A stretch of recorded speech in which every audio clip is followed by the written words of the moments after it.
Cardinals getting ready to kick off the second half of the season later tonight in Arizona.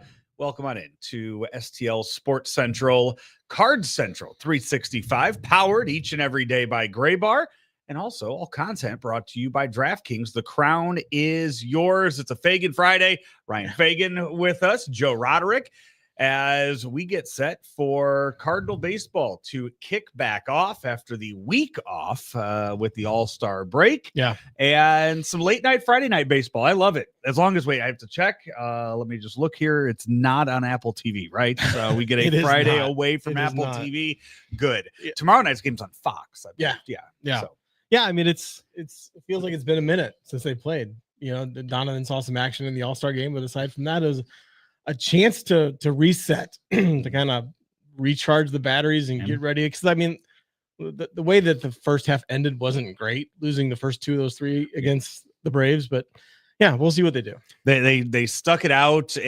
And how long was the game? I had a nightmare of a travel day on Sunday, so I just knew pretty much the entire time I was trying to get down to Atlanta, the Cardinals were playing baseball, and that wasn't great. The game lasted roughly as long as the All-Star break did. I think that was about what it was. So as they go in, already some roster news has already been made today, as the Cardinals have activated Jordan Walker. I did know, they put in the notes, or I've seen in notes with the Jordan Walker activation today, it was noted on there that he had spent his 20 days in rehab, which is the most allotted time in rehab.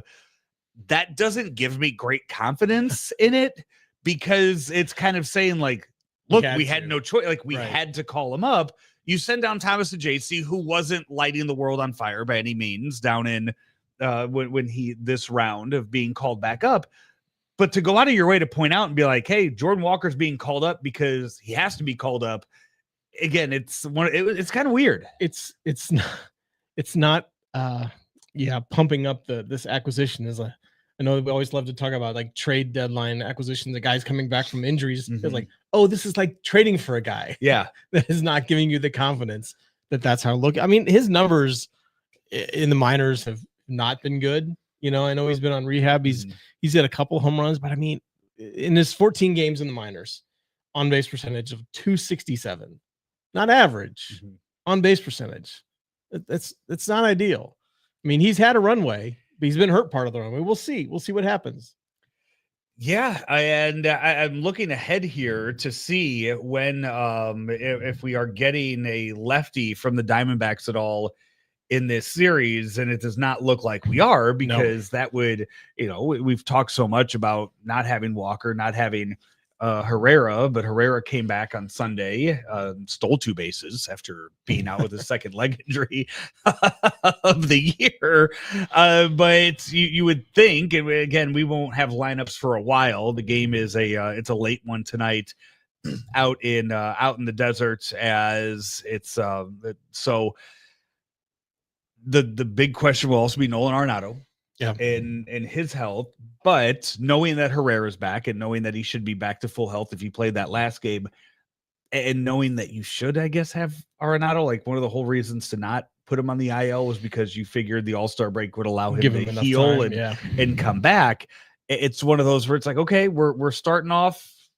We'll start off with the best roster I think available right now, minus Lars Nootbaar, who's still hurt.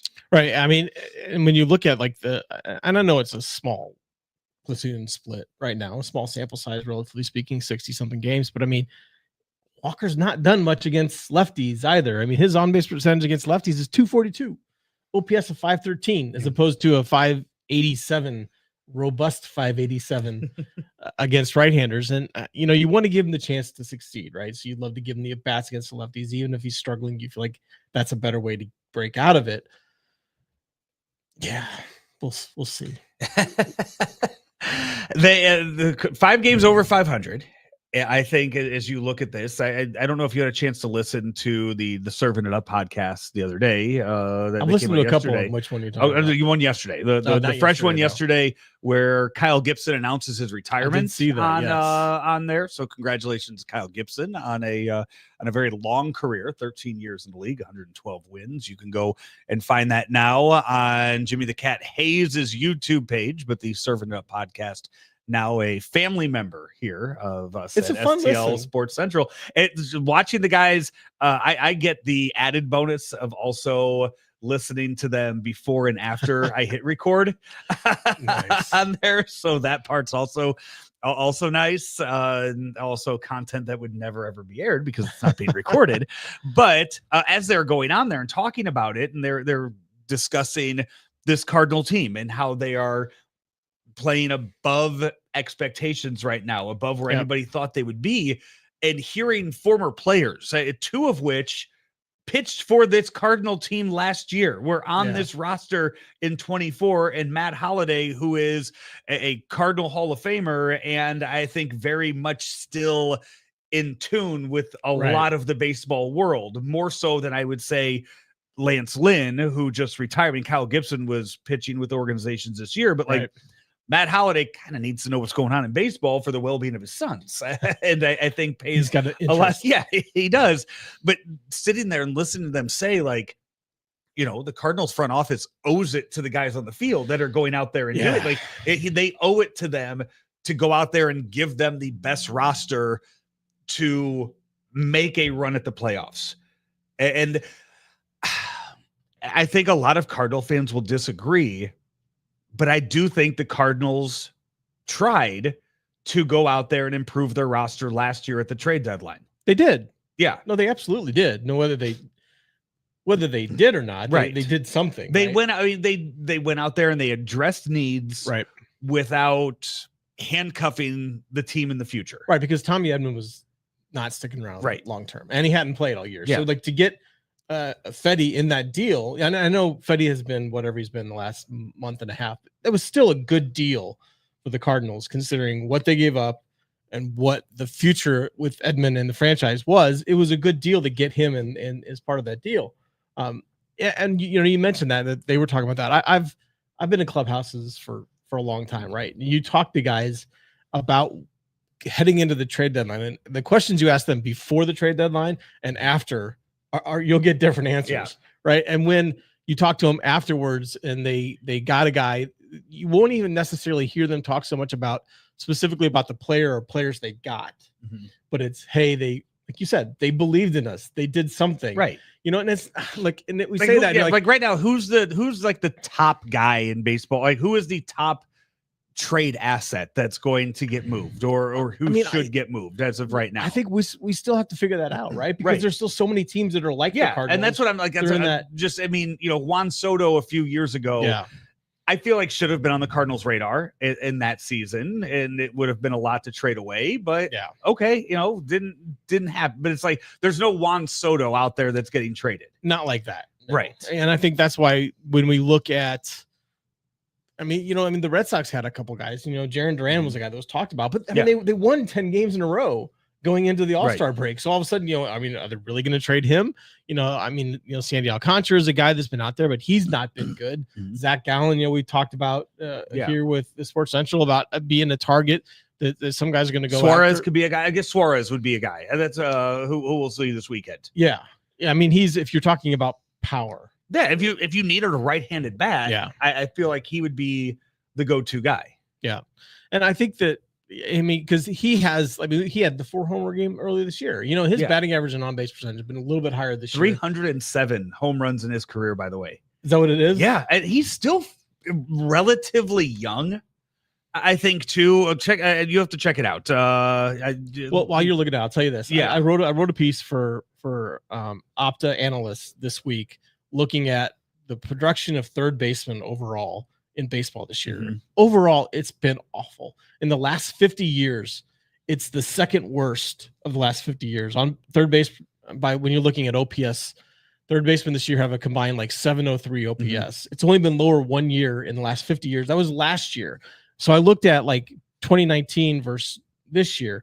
there were only two guys that made like the top of the list, and it was Alec Bregman and Suarez. Yeah. So he actually turns 34 years old today. Today is his 34th Happy birthday. Birthday.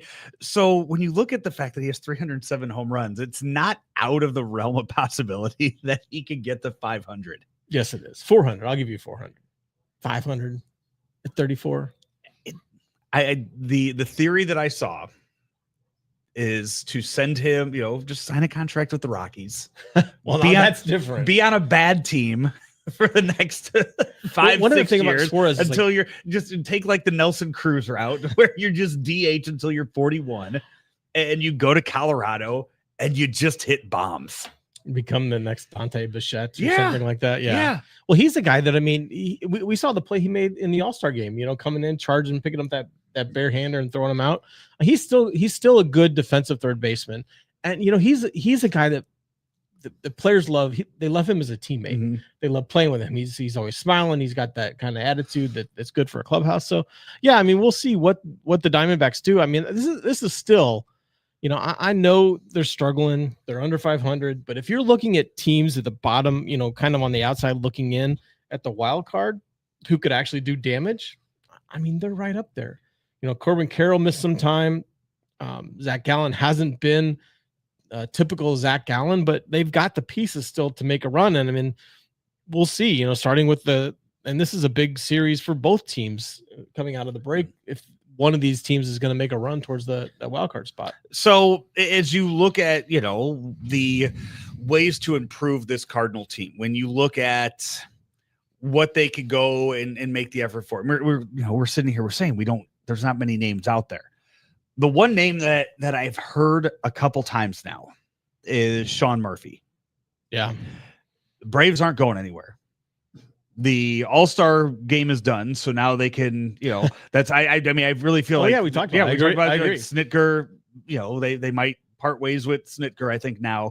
Maybe you trade away some of those other assets that are there and you keep the core.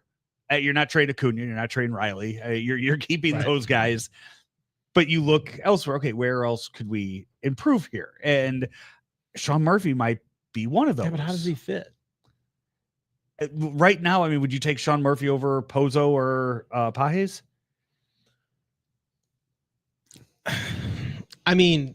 Yes. In a vacuum, yes. I would take them over them. But you're talking about like the money that he's going to be paid, and they're happy with the defense there. I guess with Murphy, there's just not, because there's not the obvious spot. And that's the issue with the Cardinals when you're looking at how do you improve the offense, is there's not an obvious spot, because the obvious spots have the young guys that you want to see in there. And I think that's the biggest issue, I think, as the Cardinals look at the trade deadline is if they go out and get somebody, it almost has to be either decidedly only this year, like they go get an outfielder and they say, Jordan, sorry, you're the fourth outfielder now, right? They do something like that. Then, and that's where I'm hung up with it, because let's just say Jordan Walker comes back up here and he has a bad week. Don't you just then reshift and go, okay, Burley's our right fielder, Donovan or Nootbaar's our left fielder, and Gorman, you get more time. It's like right now, like Gorman's earned himself more and more at bats. He has right now. So even to go out and make that move and say Jordan Walker, okay, look, it's not working. I still think there's enough things in house that you go out there. Like, if you go out and you trade for a Tommy Pham type of player this year, what positives is that guy bringing to your roster this year that you don't already have in your roster? Well, and that's the dilemma, because there's not that obvious position. There's not that obvious player that's out there. And, they don't want to give away the talent some of the talent in the minor leagues. Because if you're looking at it, like you're trading from position of strength, organizational position of strength, you're looking at maybe one of the young catchers, right? But do you want to give away a young catcher for like 6 months or 3 months? Sorry, no, you don't. Do you want to give away a catcher for a year and 3 months? Depends on who the guy coming back in is. And because there's not that obvious position, that's why when you look at like, how are you improving this Cardinals team down the stretch, even though their offense hasn't been as great as it needs to be, part of that because of issues or injuries, and underperformances, some of the young guys. But I think the most obvious way is to go out and add arms, right? I think so. Yeah, yeah. there's a lot of relief arms, right? And I think that way you can say, "Hey, we're doing this thing," and you're also not giving away, the Jimmy Crooks of the world of the organization, and you're bringing in reinforcements to do something. To your point that that Lynn and Holiday and Gibson were talking about, you're doing something to address it, to reward the good effort. Also, too, I mean, if you do, like, if you are, we'll get into the arms thing. We'll get into the arms thing in a second. We'll shift from the offensive side of things. We'll talk about what they could do with the pitching. Before we do that, though, this is STL Sports Central. All content is brought to you by DraftKings. The crown is yours. And right now on DraftKings Pick 6, it's the new way to play daily fantasy sports. New customers play $5 and will get $50 in bonus picks when you use the promo code STL Sports. That's promo code STL Sports. And it was fun the other day. We were looking at this like before the Derby on the Pick 6 app, and you could bet on the over-unders like for distance of the ball or exit velo on home runs, and just overall over-unders on that. So there are all these little games that you can play within the app as well. So DraftKings Pick 6 app, you can use it in Missouri, and get on there today for the DraftKings Pick 6 app. Use promo code STL Sports. Gambling problem? Call 1-800-GAMBLER. Help is available for problem gambling. Call 888-789-7777 or visit ccpg.org in Connecticut. Must be 18 and over. Age and eligibility restrictions vary by jurisdiction. Pick 6 not available everywhere, including New York and Ontario. Void where prohibited. 1 per new customer. Bonus awarded as non-withdrawable Pick 6 credits that expire in 14 days. Limited time offer. See terms at pick6.draftkings.com/promos.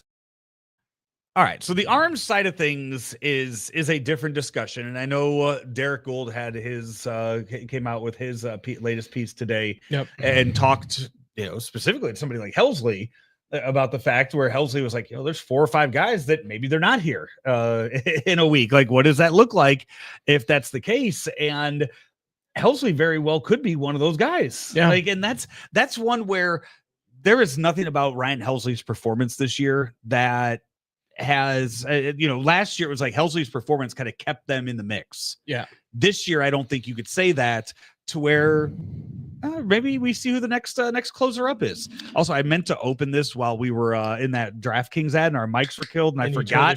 Yeah, totally forgot. You're just gonna go for it. So that's happening right here, and I'm just going to address it, so it doesn't even seem like I'm trying to be clever to open my my white monster here for the shot. It's truly meant to do it when the mics were dead, and I forgot. So that's me. Well, I think one of the issues when you talk about Helsley, and if he gets moved, is, I mean, look, you're never going to go into a trade deadline scenario where every contender has as many relievers as they want, where they feel good about what they have. There are a couple other guys out there, though. I mean, Helsley's not the only contender or closer out there. The Pirates could trade David Bednar, Emmanuel Clase with the that'd Guardians. be a wild one. That would be a wild, for just how dominant he was. Yeah. A lights out best closer in baseball last year, to be traded the following year, like, just because of lack of performance. Like, Cleveland, man. Yeah, just not even like giving him another chance. Like, hey, okay, we'll see what 26 brings. Like, nope, hey, we're selling now. And it's been tough in Cleveland. This is not the season that they envisioned. I feel like every once in a while they roll out the same team and they just don't get the same results, right? Sometimes that's good and sometimes it's bad. This year it's a couple games under 500. That they're not. They've signed Jose Ramirez to long-term deals, but they don't give out a ton of those, and they're probably not going to give it to a closer. So yeah, I mean, you're looking at it, and he's probably going to be moved as well. So I mean, I think that's when you're looking at the trade market for Helsley, you want to see like who moves first. Do one of these teams strike first and get the biggest package, and then do other teams who are looking to acquire these guys kind of panic a little bit? It's part of that cat and mouse game that we see. Yeah. You'll see like a guy or two traded 2 weeks before the trade deadline, and then it feels like there's like this dead period where nothing happens. And then in the last 3 or 4 days, you'll see a lot more moves go down. And actually, I mean, we've seen Devers get traded, but that's a completely different situation. Yeah, that's a completely different situation. But you did see him being the big name that got moved. Yeah, and that wasn't even, nobody expected it necessarily. Yeah. But I mean, you look at the teams and how they've gone since then. I mean, it's not Mhm. fully Devers, but I mean, the Red Sox went Yeah. crazy and the Giants have struggled. Yeah. And I'm not saying the Giants are struggling because of that, but I will say that the Red Sox are surging because of that move. Yeah. Chewy points out, yeah, Phillies would want Helsley. There's a lot of teams I think that would want Helsley. Yeah. I think that you could name quite a few teams on that list. There right is now. not a single contender out there And that would not take a chance or make an offer, right? And there are teams that like the Phillies that may give up more, but everyone's interested. And I also, Helsley is not in a position yet in his career where he could go to another team and say, I'm the closer. I'm the closer. I'm the guy. I'm the closer for that. So that's, that's a case too with that. Like I can't remember who I was listening to the other day. I think there was somebody talking about the White Sox a few years ago, maybe that 20, like where it was like Liam Hendricks and they had, I can't remember who the other closer was. They had a couple guys. Yeah. Or maybe it was Kimbrel. I think they had Kimbrel and Liam Hendricks at the same time. Like brought both these guys in and it was like, who's pitching the ninth? And, cause you had these two alpha closers that, were that you were trying to figure out who to put in there. And I don't think Helsley goes somewhere and has that mentality. It's like, I don't either. Which I think that we have seen a Ryan Helsley where it's like, okay, he only can pitch one inning at a time and it's only the ninth inning. But yeah, if he comes into the eighth, then I think he's a guy that would be happy to be given another chance in the postseason, whether that's in the eighth inning or the ninth inning or whatever happened. Well, his last experience wasn't great. Mm-hmm. And he's not. I mean, he knows his value. He knows what he can do, but I don't think he's that guy that's gonna be like, I'm pitching the ninth inning or I'm not pitching at all. I don't think he'd be in that. No, which is why a team would like to get other teams like to get him. Yeah, and the other one that like you look at out of the bullpen too would be a case with like Phil Maton because and the only reason is whatever you trade him for at the deadline, your long-term results, you're probably making more than you're probably going to get more out of whatever $2 million you spent on him this year. Yeah, but I think that's where if something like that happens, that's where like the entire bullpen just seems to collapse. Really, it would just be a complete like you are really suffering a huge glue guy that's been in the bullpen that for this year last weekend that was the one first bad outing I feel like he's had this year. I mean he's been that consistent guy. I mean Helsley's blown a couple saves. You've seen Matz go up and down, Romero go up and down, and he's been that guy that's just kind of been consistency. But that's also, again, if you're looking at what players could you trade, what could you get in return? Every team would want him because they're not going to put him in the ninth inning and probably not the eighth inning. But we see every year in October, teams want to shorten games, right? Mm-hmm. They want to get to the point where if their starter gets in 5, they've got 4 guys who can go 6, 7, 8, 9 and feel pretty confident about that. He could fit into that 6, 7, 9, 8, 9 if he has to, and not 9 if he really has to, if the bullpen gets blown out.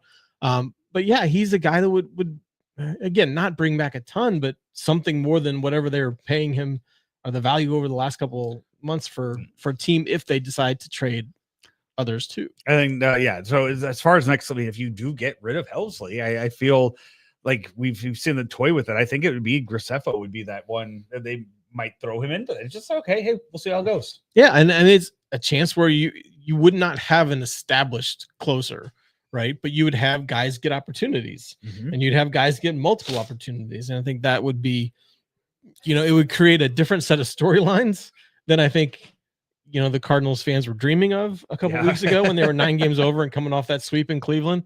But it would be interesting. Only 5 games up over 500 right now, a 51-46 record for the Cardinals as they head to Arizona to start the second half of the season. This is Card Central 365, powered by Gray Bar, your distributor for electrical and datacom needs. As we kind of look ahead at the games in front of us, Cardinals came out the other day and announced their rotation for the weekend. Andre Palante gets to start tonight. Sonny Gray tomorrow. Going back to Miles Michaelis again, and it's one of those where, okay, he earned it. Yeah. How short's the leash for that?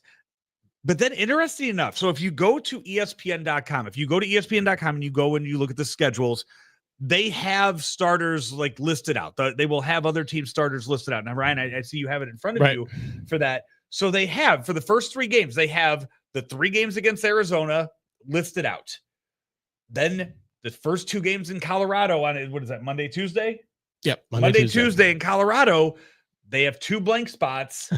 And then for the 3rd game in Colorado, they go back, it's Palante, Gray, Michaelis. So they have 2 openings right there. Obviously, one of those spots is going to Matthew Liberatore.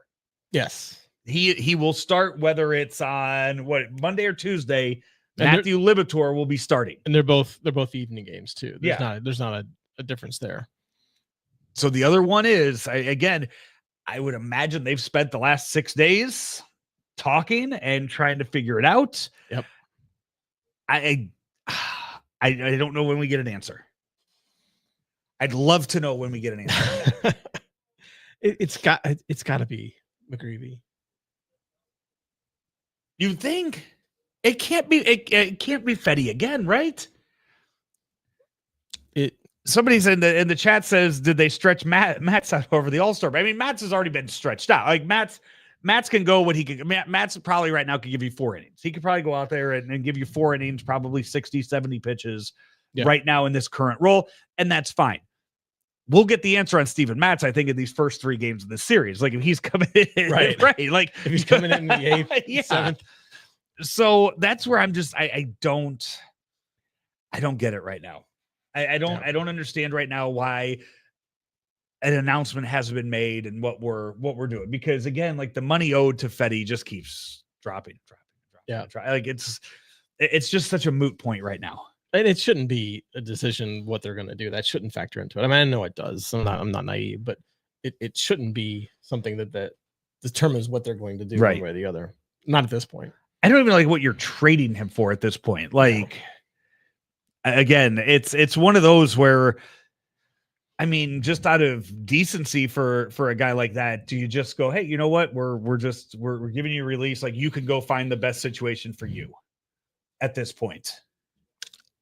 Not without I think what happens, the DFA, if it gets to that point, the DFA him, and then I still think at some point somebody will take a flyer on him and give him something. And you know what, it's been talked about here. I forget who it was, maybe Bernie, maybe Randy, talking about, that kind of would create maybe a little bit of urgency to move him if you're DFA'd, because then you only have that window when you have to decide whether to release him or to move him. So yeah, I mean, you could get there at some point. I still think I don't think they're there right now, whether it's because he's going to get another start or whether it's because they decide to just hold on and maybe throw him in as a long reliever or something like that, just to change the scenery. I don't know. It'll be interesting to see how that plays out. And like you said, over the next couple of days, what we hear about those first 2 games in Colorado and who's going then. Do you, I mean, is that something you think gets addressed in these first, like, because to come back, I mean, you've covered enough of these games. Like, is Mo going to talk to the media today?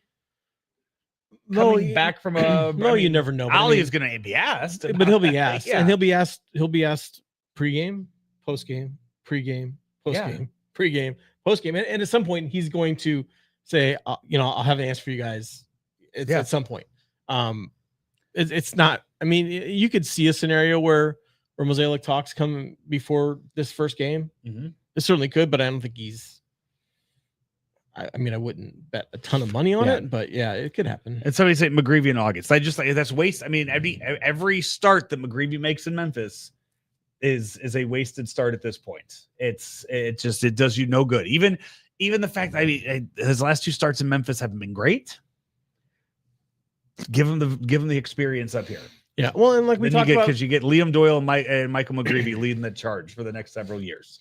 We talked about it, last week too. Is then he's around. He's around Sonny Gray in the clubhouse every day. He's around. Andre Palante is a guy that is.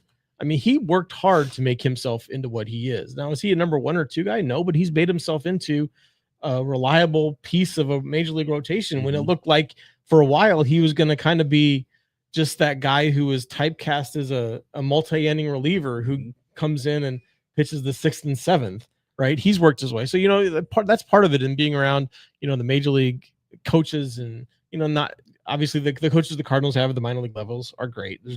I'm not saying that, but it's different being in the big league clubhouse and being around every day on a consistent basis, and not just, hey kid, are you here for 2 days or 4 days this time? Right. So I think, that would be a benefit as well. The trade deadline coming up in less than 2 weeks. It is going to be on July 31st. 5:00 is that deadline. The Cardinals do not play on July 31st. So we will definitely be here ready to go with you with a instant reaction show whenever a trade gets made, whenever anything major happens with that Cardinal team. And we come to you 365 days a year with Cardinal coverage, including tonight's post-game show, which I believe is Brendan and Ethan. They will have the late night post-game show for you this evening. Late. Yeah. You know what? It's it's not as later in the year when they make that San Francisco, LA, San Diego trip. Whenever that is, that a three city one that they have? It's coming two. up? It's San Diego and LA. Okay. Start August. Yeah, that'll be a real late one when they're on that. I think they get about the 30-minute head start on tonight's game, as the Cardinals will send Andre Palante to the mound against Brandon. How do you say the last? How do you Fat? I was going to say fat. So I'm glad I double A. Yeah. 9-6 for Fat with a 5.16 ERA. Palante 5-5 with a 4.49 ERA to kick off the second half of the season for the Cardinals. Look forward to chatting it up with you guys tonight after the game and all weekend long with our Cardinal coverage. Keep it right here on STL Sports Central. All content brought to you by DraftKings. The crown is yours.